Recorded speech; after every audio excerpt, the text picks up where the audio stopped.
The Xinthian research vessel moved slowly through the empty darkness of space, where nothing was supposed to exist anymore. Commander Vexler stood at his station watching the sensor readings with confusion spreading through his mind, because something impossible was happening right in front of his eyes. The human homeworld called Earth had been destroyed 300 years ago, and every record in the Galactic Council archives confirmed that humanity was extinct and gone forever from the universe. The war had been quick and brutal and final. Humanity had refused to bow down to the Council's authority, so the Council had made the decision to remove them completely from existence. Every human world had been targeted, and every human ship had been hunted down, and every trace of their civilization had been erased from the galaxy. That was what the official report said, and that was what every species in the Council believed without question. But now Vexillar was looking at something that should not be possible. His sensors had detected a signal broadcasting from deep space in this abandoned sector, and when his science officer Krellick had analyzed the frequency, he had gone very quiet and very still. The signal was a distress beacon, and it was broadcasting on old Terran frequencies that only humans had ever used. No other species in the entire galaxy had ever replicated those specific wavelengths, because they were unique to human technology and human engineering. Vexler ordered his crew to run the diagnostics 3 more times because he could not believe what he was seeing. Each time the results came back exactly the same. The beacon was real, and it was authentic, and it was definitely human in origin. Krellick brought up the historical records and compared the signal pattern to the archived data from before the purge, and everything matched perfectly. There was no possibility of error and no chance of mistaken identity. The commander felt something cold moving through his body as he gave the order to investigate the source of the beacon. His ship changed course and moved toward the coordinates, and within 2 hours they found what they were looking for. A space station hung in orbit around a dead star that gave off barely any light at all. The station was old and battered and covered in scars from 3 centuries of floating alone in the void. Micrometeors had pitted the hull and cosmic radiation had darkened the metal, but the basic structure was still intact and still recognizable. The design was human without any doubt. Humans had always built their stations and ships with sharp angles and aggressive lines that looked ready for war even when they were meant for peace. This station had the same design philosophy and the same threatening appearance that had made other species nervous when humanity first joined the galactic community. As Vexlar's ship approached closer, the beacon suddenly changed its pattern and began broadcasting a new message that had been locked away and waiting for someone to come close enough to receive it. The voice that came through the speakers was human and male, and it spoke in the old Terran language that the translation computers quickly converted into something Vexlar could understand. The man identified himself as Captain Johnny Pierce of the Terran Defense Force, and his voice was calm and steady and absolutely certain of every word he spoke. Pierce said that if anyone was hearing this message, then they needed to know that humans were still out there somewhere in the galaxy. He said that humanity remembered everything that had been done to them and everyone who had done it. He said that the Council had made a terrible mistake when they tried to wipe out the human race. The recording was 300 years old according to the timestamp, but it sounded like it had been made yesterday. Pierce's voice carried a promise and a warning and a threat all wrapped together in simple words that made Vexillar's exoskeleton feel too tight around his body. The commander knew immediately that this discovery had to be reported to the Galactic Council at their headquarters on Nexus Prime. This was not something that a simple research vessel commander could handle alone, but something in Pierce's voice made Vexlar hesitate before sending the message. The human had sounded so sure and so confident and so completely unafraid, even though his entire species was about to be destroyed. What kind of beings could face extinction with that kind of calm certainty? What kind of species could plan for their own death and still sound like they had already won? Vexlar ordered a boarding party to enter the station and search for any additional information or evidence. His security team moved carefully through the dark corridors with their weapons ready and their sensors scanning for any signs of danger. The station had no power and no life support and no gravity, but the human construction had held up remarkably well, despite 3 centuries of abandonment. They found living quarters and command centers and storage bays all empty and stripped of anything valuable. But in the central computer core they found something that made everyone stop moving. The data storage systems were still functional and still protected by security measures that took Krellick 6 hours to bypass. When he finally cracked the encryption and accessed the files, everyone gathered around to see what the humans had left behind. There were recordings and logs and reports spanning decades before Earth's destruction, plans and coordinates and technical specifications for things that Vexillar did not understand, maps showing locations scattered across the outer rim territories where no one ever went because the space was too dangerous or too empty or too far from anything important. But most disturbing of all were the personal messages that hundreds of humans had recorded, knowing that they would never see them played. Men and women, and even children, had left words for whoever found the station someday. They talked about their lives and their families and their hope that someone somewhere would remember that humanity had existed and had tried to do good things despite all their flaws.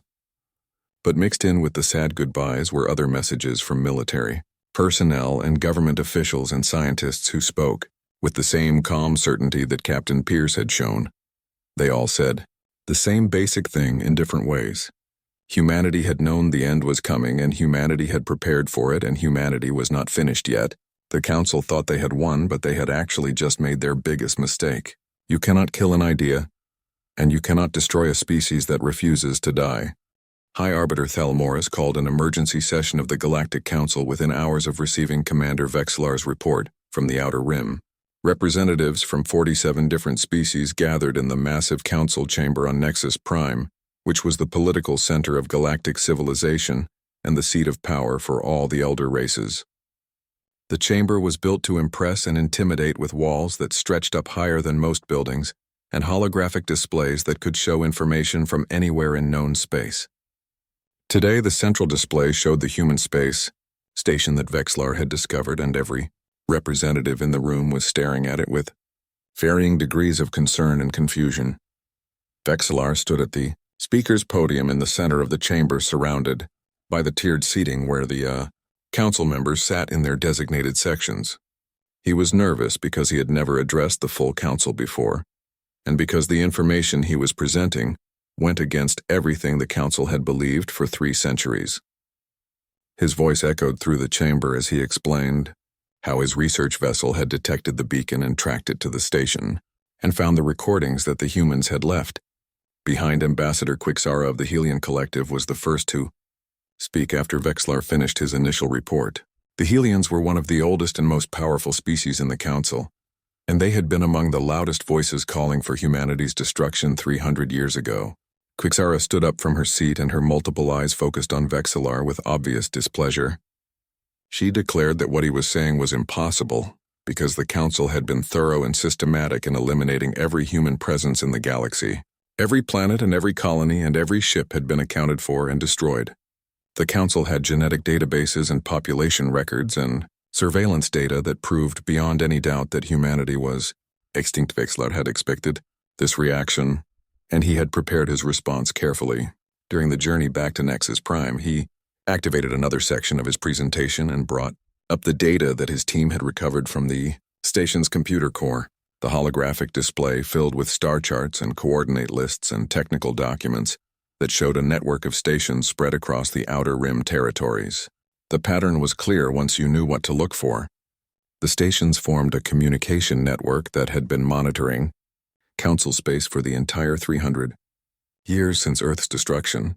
The chamber erupted with agitated sounds as representatives from different species began talking all at once. Some were angry and some were afraid, and some were simply confused about what this all meant.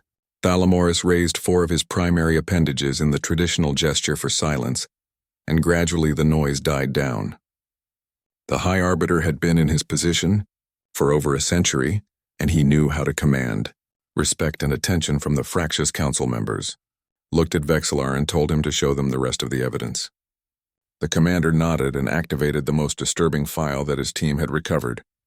A human face appeared in the holographic display, larger than life and dominating the entire chamber. The woman was middle-aged, with gray streaks in her dark hair and lines around her eyes that spoke of stress and exhaustion. She wore a military uniform with insignia that identified her as an admiral in the Terran Defense Force. The recording quality was not perfect, and there was some interference in the audio, but her words came through clearly enough. She identified herself as Admiral Kate Morrison, and she spoke directly to whoever would eventually find this recording. Her voice was steady and strong despite the obvious circumstances under which the message had been made. She said that by the time anyone found this message, Earth would be gone, and most of humanity would be dead and scattered across the stars. But she wanted the Council to know that humans had seen this coming, and humans had prepared for it. Morrison said that the Council had not won anything by destroying Earth. They had only succeeded in making humanity into something worse than they had been before.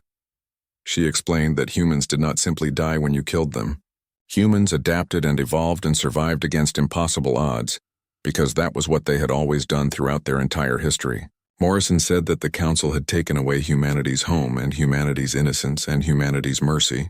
What remained after that was something focused and determined and completely without the restraints that civilized society normally imposed. She promised that humanity would remember every crime and every murder and every betrayal. She promised that there would be a reckoning someday. The recording ended and the chamber fell into absolute silence. No one spoke and no one moved, and the only sound was the quiet hum of the environmental systems, keeping the air breathable for the many different species present. Wexler watched the Council members and saw the same emotion on every face regardless of their species or their anatomy. They were afraid. A junior representative from the Krell Dominion asked when the recording had been made. Wexler checked his data and confirmed that the timestamp showed it had been created 2 days before Earth's final destruction. Morrison had known exactly what was coming, and she had made this recording as her last act before leading humanity's defense fleet into the battle that everyone knew they could not. Winthal Morris felt something he had not experienced. In many decades of political service, real genuine fear was moving through his body and making his thoughts race in uncomfortable directions. Humans had been dangerous when they were alive and fighting openly. Humans had been unpredictable and violent and capable of incredible feats when properly motivated, but humans who had 300 years to plan in secret, while everyone thought they were dead. Humans who had nothing left to lose and everything to avenge. That was something entirely different and entirely more terrifying. The High Arbiter made his decision quickly because that was what leaders had to do in crisis situations. He declared that the Council needed to locate every single human listening post and base and station that might still exist out there in the darkness.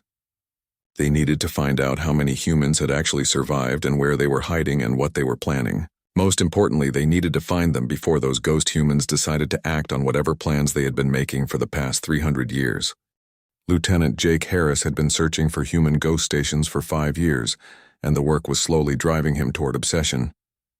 The Galactic Council had created special task forces after Wexler's initial discovery, and they had recruited the best trackers and scouts and analysts from across known space to hunt down every trace of humanity's hidden network. Harris had joined Wexler's team as chief of security, and together they had become the most successful hunting pair in the entire operation. They had found 17 stations so far scattered across the outer rim and beyond into regions that most species considered too dangerous or too worthless to explore. Each station they found followed the same basic pattern. The humans had abandoned them decades or even centuries ago and stripped them of anything useful or valuable. But they always left the recordings behind. Always the messages and the promises and the warnings. It was like humanity wanted to be found eventually, but only after they were ready for it. Harris had listened to hundreds of those recordings and read thousands of personal logs, and he was starting to understand how his ancestors had thought and planned. The stations were not random despite how they appeared at first glance. Harris spent his off-duty hours studying the locations and plotting them on star charts and looking for patterns that others had missed.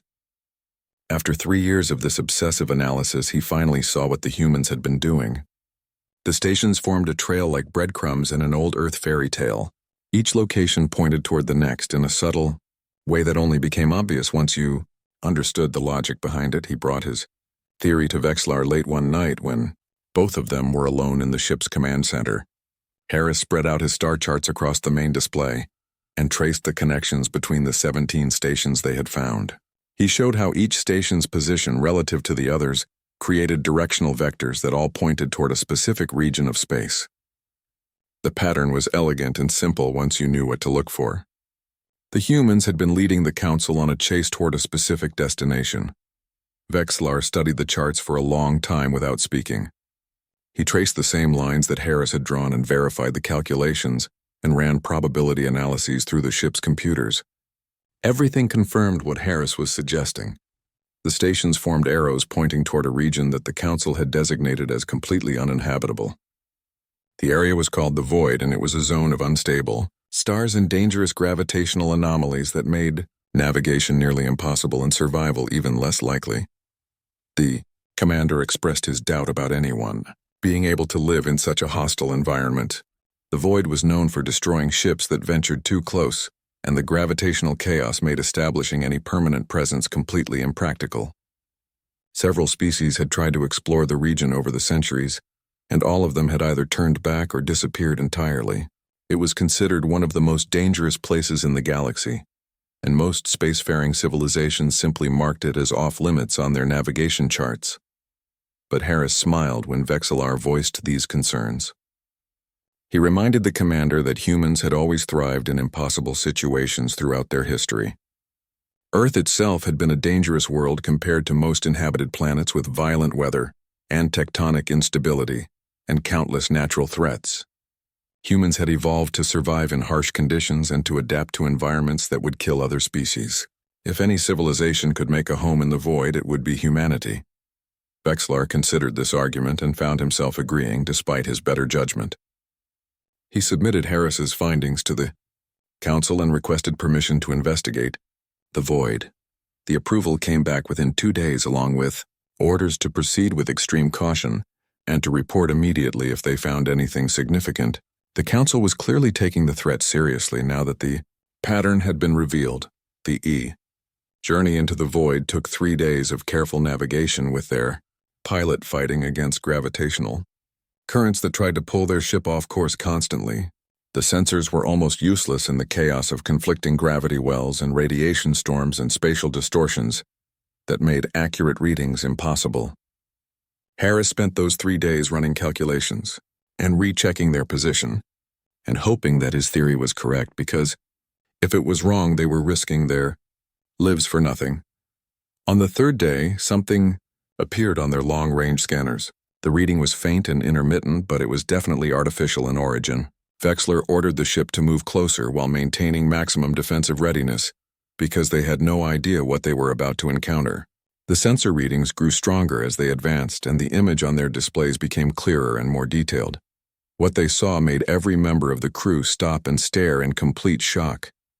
There was a fleet floating in the heart of the Void, protected from the worst of the gravitational chaos by some kind of shielding technology that the Council's scientists had never developed.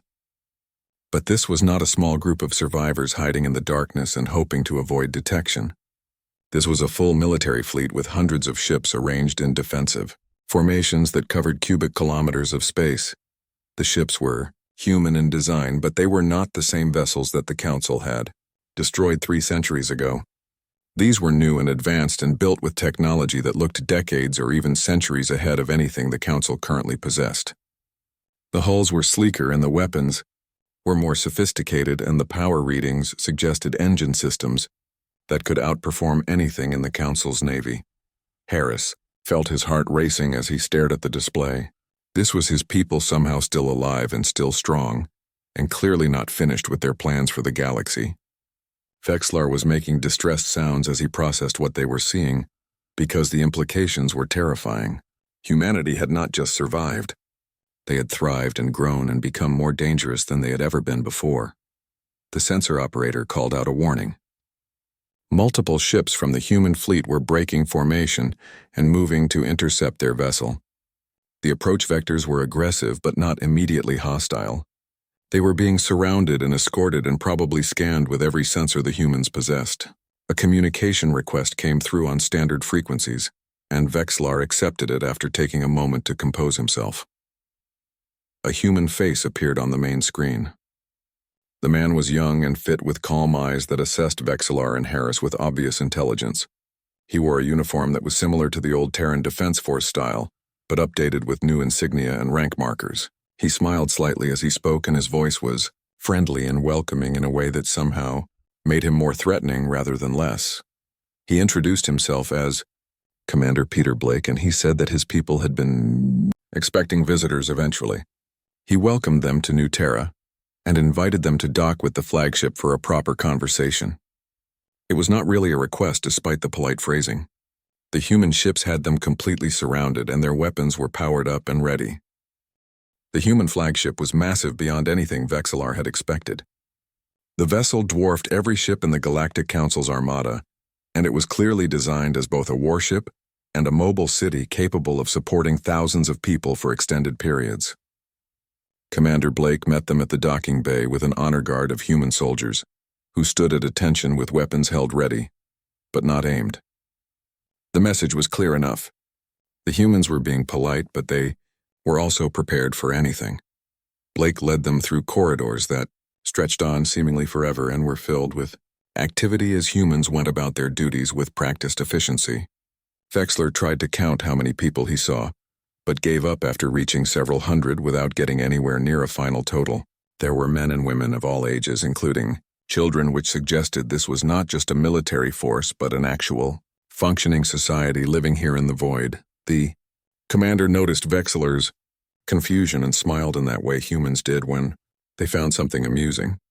He explained that the flagship was home to nearly 10,000 people, and it was only one of many such vessels in the fleet. Vexler felt his mind struggling to process the numbers because the math did not make sense.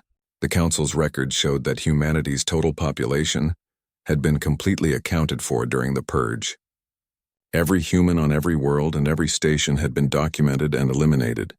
Where had these thousands of people come from? Blake took them to an observation deck that offered a clear view of the fleet and the surrounding space.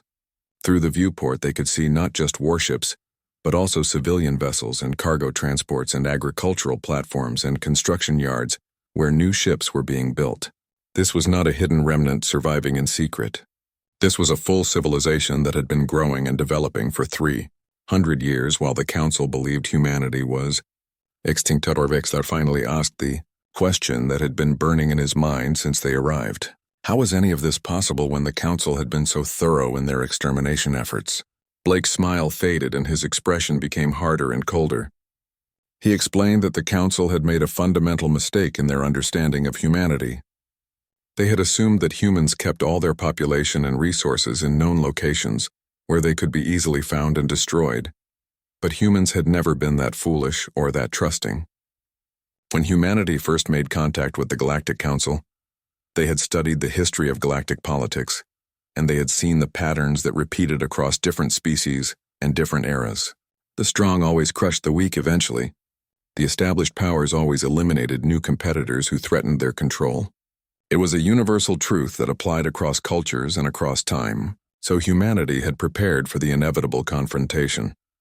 Blake explained that Earth and its known colonies had only ever held about 70% of humanity's total population. The remaining 30% had been sent out on secret colony missions to places the Council did not know about and would never think to look. They had gone to dangerous regions like the Void where other species refused to venture. They had hidden in asteroid fields and nebulas and around unstable stars. They had built stations in deep space between solar systems where there was nothing worth claiming. These hidden colonies had been completely off the books with no official records and no communication with Earth, except through carefully controlled channels that could not be traced. When the Council attacked humanity's known worlds, they got the majority of the human race, but not all of it. 30% of 30 billion people was still 9 billion survivors. 9 billion people with plenty of genetic diversity and technological knowledge and burning motivation to ensure their species continued. Harris listened to all this and felt a strange mixture of pride and horror. His ancestors had sacrificed the majority of their species to protect the minority who could carry on. Earth had died to save humanity's future. Blake confirmed this when Harris asked directly about it. The people on Earth had known they were bait, drawing the Council's attention, while the real survival plan unfolded in secret. Locations across the galaxy, Vexillar asked why humanity had hidden for 300 years if they had the numbers and the technology to fight back. Blake's expression suggested this was exactly the right question to ask. He explained that revenge was meaningless if you were not strong enough to make it permanent. Humanity could have struck back immediately after Earth's destruction, but they would have lost again because the Council was simply too large and too powerful. So instead they had waited and watched and learned. For 3 centuries humans had monitored Council communications and studied council technology and observed council politics. They had seen every weakness and every crime and every secret that the elder races thought was hidden. They had used that time to develop new weapons and new ships and new strategies. Most importantly, they had used that time to ensure they would never be vulnerable to extinction again. The fleet in the void was impressive, but it was not humanity's only stronghold. There were other hidden colonies scattered across the galaxy in dozens of different locations that the Council would never find. A new voice interrupted the conversation, and everyone turned to see who had entered the observation deck.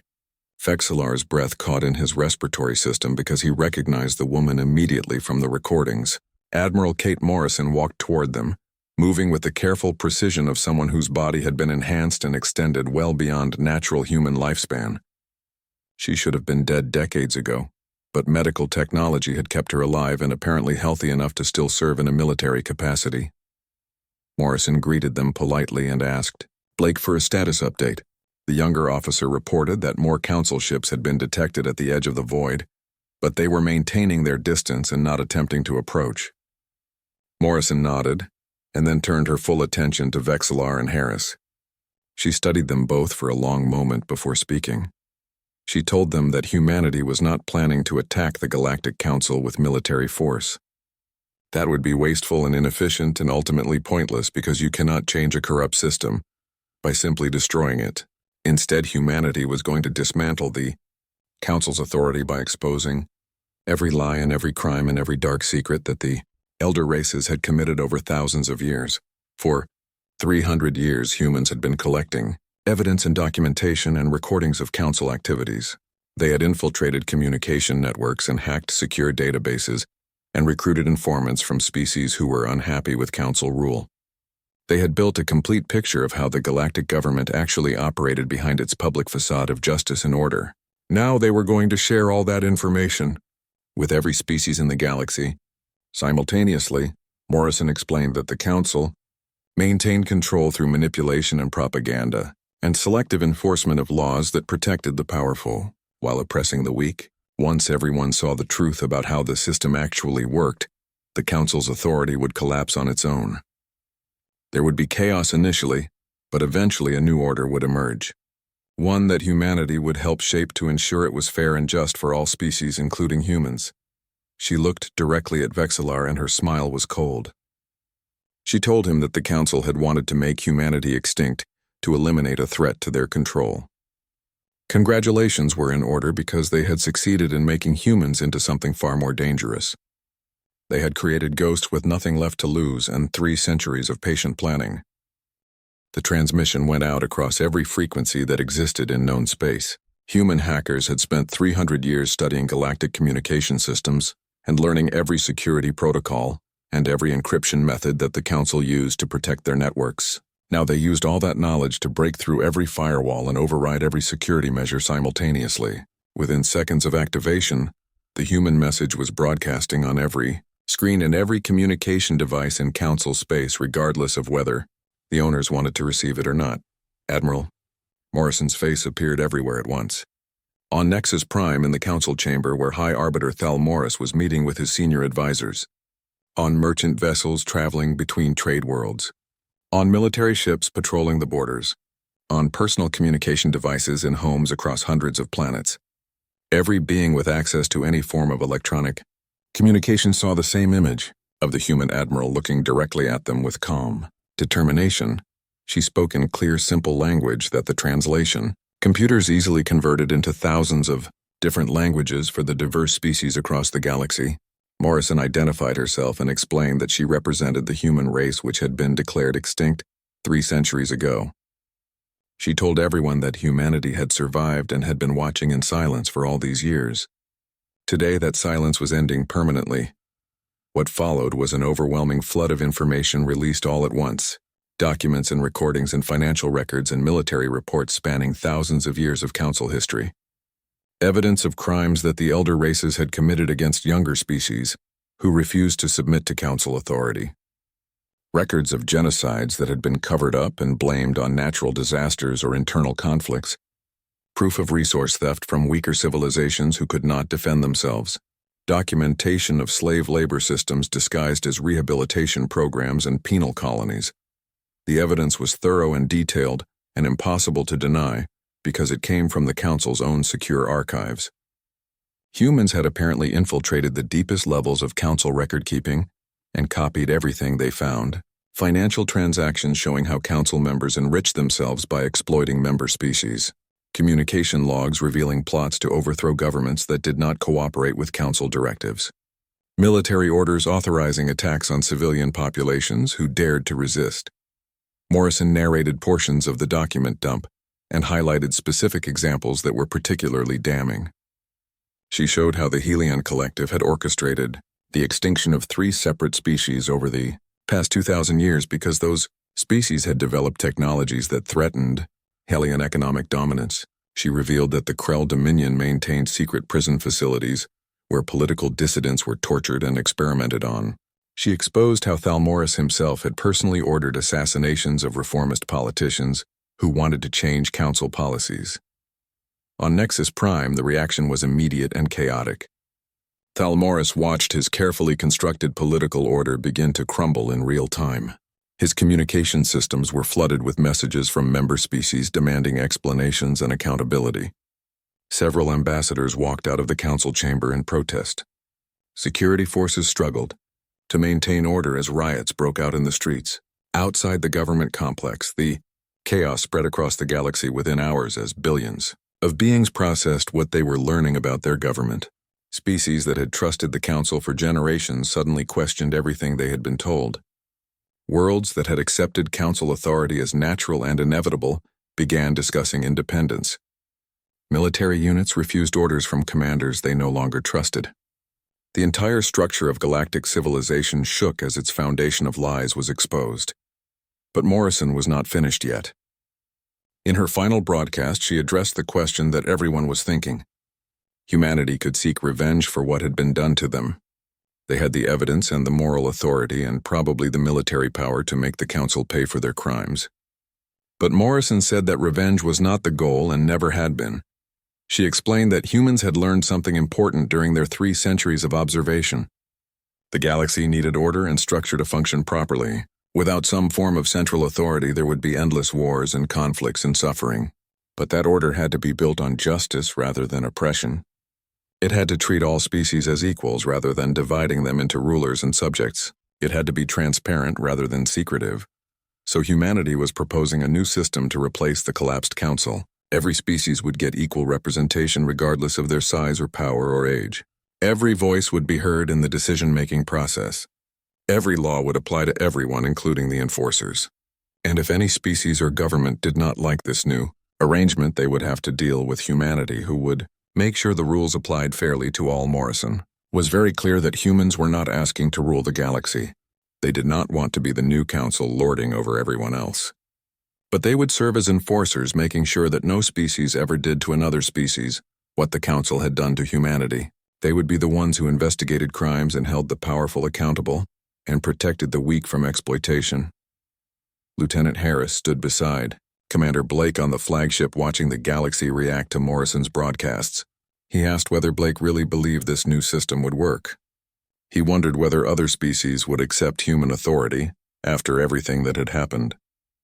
Blake shook his head and explained that acceptance was not really the issue. He said that other species would not accept human authority in the traditional sense, but they would accept human enforcement because they would not have any choice. There was an important difference between ruling and enforcing. Rulers made the laws for their own benefit. Enforcers made sure the laws applied to everyone equally, including themselves. Harris asked what would happen if the Council or anyone else tried to destroy humanity again. Blake smiled and gestured at the massive fleet surrounding them. He pointed out that humans had spent 300 years preparing for exactly that possibility. They had learned to survive anywhere and build anywhere and fight anywhere. The Council had tried to make them extinct and failed. Now humanity was spread across the galaxy in dozens of hidden locations that no enemy would ever find all of. He explained that the Council had actually done humanity a favor in a twisted way. By trying to exterminate the human race, they had forced humans to become something more resilient and more dangerous, and more unified than they ever had been before. Earth had been destroyed, but humanity had survived and evolved into something that could never be destroyed by any conventional means. Vexlar stood nearby listening to this conversation and finally understanding the full scope of what had happened. The Galactic Council had not just failed to destroy humanity. They had given humans a purpose and a unity and a reason to become stronger. Humans had spent 3 centuries preparing for this moment, when they would return and reshape galactic civilization according to their own principles. Morrison's final words echoed through every communication system in the galaxy. She reminded everyone that humans remembered what had been done to them. They remembered the 30 billion dead on Earth and the colonies. They remembered the children and civilians who had been killed for no crime except being human. They remembered every species that had participated in the genocide and every government that had approved it. But rather than seeking revenge, humanity was offering something better. A chance to build a new civilization based on real justice instead of convenient lies, a system where no species would have to fear extinction for refusing to submit, an order enforced by beings who understood what it meant to be on the receiving end of oppression. The ghosts of humanity had returned after 300 years. They had not come back to haunt the galaxy with violence and destruction. They had come back to own it and reshape it, and ensure that what happened to them would never happen to anyone else. The elder races had tried to erase humanity from existence. Instead, they had created the very force that would end their corrupt rule forever.